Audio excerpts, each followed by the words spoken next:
Hi అండి, ఈ రోజైతే మనం లిటిల్ కిచెన్లోకి వెళ్ళిపోదాం. వంకాయ వెల్లుల్లి కారంతో ఇలా అయితే ఫ్రై అయితే తయారు చేసుకోండి. చాలా టేస్టీగా ఉంది. లిటిల్ కిచెన్లోకి వెళ్ళిపోదాం. హాయ్ అండి, మీరు బాగున్నారా? నేను చాలా బాగున్నాను. ఈ రోజైతే మనం వంకాయ ఫ్రై అయితే తయారు చేసుకుందాం.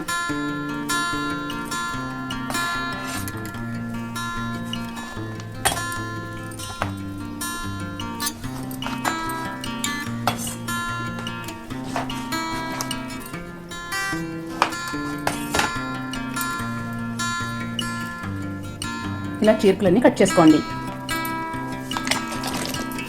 ఇలా నీట్గా కడిగి ఒక స్పూన్ కల్లుప్పు యాడ్ చేసుకుని నీట్గా కడగండి.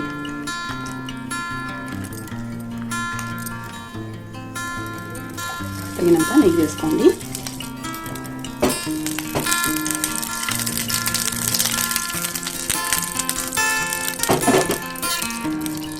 ఒక స్పూన్ జీలకర్ర, ఒక స్పూన్ ఆవాలు, ఒక స్పూన్ శనగపప్పు, ఒక స్పూన్ మినపప్పు ఇవన్నీ బాగా దూరంగా వేపేసుకోండి.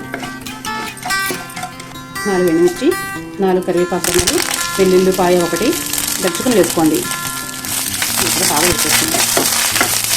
కట్ చేసిన ఉల్లిపాయ పులుసులు ఒక గడ్డ కట్ చేసుకోండి. ఒక పచ్చిమిరకాయ ఇవి కూడా వేసేసుకోండి. బాగా వేయించుకోండి. ఇలా వెల్లుల్లి అది తీసుకున్నాం. ఒక కాయ బాగా దంచుకుందాం. మొత్తం ఇలా అయితే దంచుకోండి. కొద్దిగా పసుపు, కావాల్సినంత కారం, రుచికి తగినంత సాల్ట్, ధనియా పొడి ఇవన్నీ బాగా దంచుకుందాం.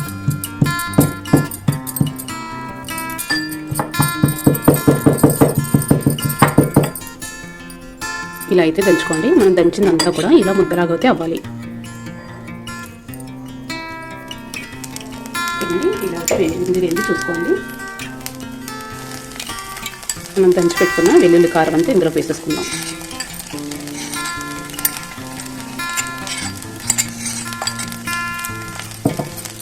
బాగా మిక్స్ చేయండి. ప్రతి ముక్కకి బాగా పట్టాలి. చూడండి, ఇలా అయితే ప్రతి ముక్కకి పట్టించుకోండి. చూడండి, పర్ఫెక్ట్గా బాగా కుక్ అయింది. స్టవ్ అయితే ఆఫ్ చేసేయండి. ఒక ప్లేట్ అయితే తీసుకుని కావాల్సినంత 7 వైట్ రైస్,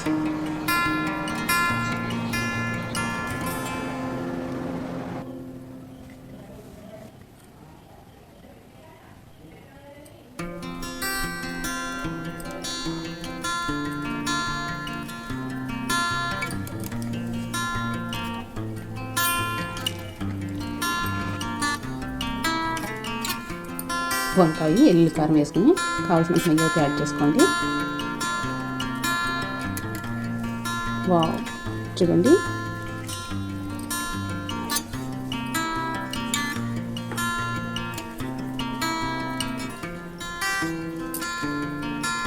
టేస్ట్ అయితే చూసేద్దాం. వావ్, సూపర్ టేస్టీ, చాలా బాగుందండి. రోటీలోకి అయితే అద్దరిపోతుంది. మీరు కూడా ఇలా ట్రై చేయండి. వెల్లుల్లి కారంతో ఇలాగా వంకాయ కర్రీ అయితే తయారు చేసుకోండి. ఫ్రై చాలా టేస్టీగా ఉంది. చూడండి ఎంత చక్కగా, ఎంత పర్ఫెక్ట్గా ఎలాగైతే మగ్గిపోయిందో కాయ అంతా కూడా.